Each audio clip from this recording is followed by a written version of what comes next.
Okay, Michelle, so go ahead and start the lesson. Alright, so you always want to make sure you have two. If you need another one, you want to make sure you have one available. Two butterfly, what do you call those? Butterfly catheters. Yeah. This is a 25 with a 25 gauge needle for this size. Okay. You'll take your syringe. We don't need the needle. We've got our needle here. The needle is on the catheter? The needle is on the catheter. Yeah. Here. So you're just going to go ahead and get the stickiness or whatever out of your syringe. Right. Just attach. You usually want to make sure you have what's called a lure lock syringe so that they can screw on there. Don't have any problems with them slipping off the head. Yeah. That's what I suggest. Some people you don't, but that's my preference. And then you're set up and ready for your blood draw. The other thing we need is alcohol and Yes. cotton swab. Yeah, okay, I've got that, so... Before you do anything, just have all of your stuff ready to go. So you Yeah. have your hematocrit tubes, your alcohol, whatever you think you're going to need. So it's Right. here ready. Okay. And then right in through here, Michelle, use your alcohol and be liberal with it. All right, we're rolling. Go And ahead. these with the butterflies, I never bend these. I know like on syringes a lot of times you'll bend the needle. Yeah. You don't really need to do that with the butterflies. Yeah. And you want to make sure your syringe always has a bevel. So you Right. want to make sure that that bevel is up. So you're Right. going in like that. Okay, so. And tell me if this position's okay or Yeah, if you're anything needs to be good. moved. What gauge is that? It's a 25 gauge. Michelle, you might want to pull that towel down so it's straightened out underneath it so you don't have a lump there. There you go. Alright.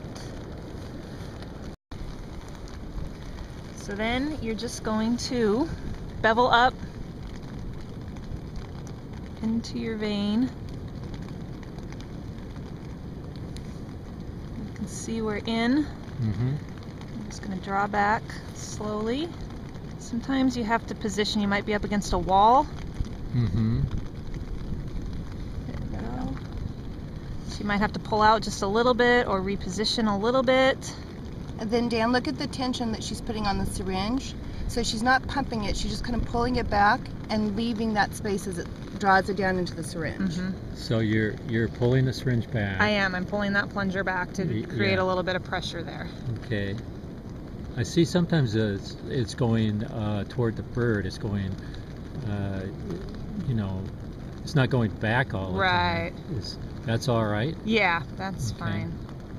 Like I said, sometimes you have to reposition your needle a And so little what bit. she's doing, like with her right hand up by the vein, is if she's not getting much blood, she might be pulling the needle out, back towards her just slightly, or pushing it in further just slightly. Yeah. And sometimes I'm not even doing that. I'm just moving it like up or down because, like I said, you could be up against a wall. Tracy, you want to like let up a little bit and let Yep. that. Sometimes your holder has to let up and let that vein fill back up. Yeah.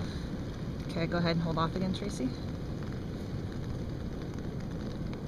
And then sometimes it just inexplicably stops. So you got it.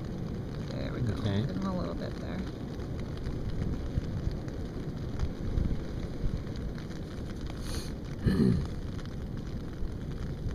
Well, There we go. There we go. okay, so you Gives us a pulled little back bit. a little bit, did you? Tracy, I think actually let up a little bit. And that's allowing the Yeah, blood to flow? it allows it to flow a little bit. Is that any better now? It's a little bit. I'm not getting much more. Nice thing about this though is if you don't need a lot of blood, you actually have quite a bit of blood in this line. Yeah. And if I pull out, then we can suck that back up into our syringe and we'll probably be good. Yeah. So let's go. So I'm going to do go that. ahead. Tracy's going to let up. Okay. And then she's going to hold off where my needle is with her finger. Yeah. And then I'm going to pull out Got with it. keeping tension on here. On where? On the On the plunger. plunger. Yeah. So that when I pull out, what I have. Okay, so now at this point, how do you get that? You just pull it in? Mm-hmm. Yeah. Yep.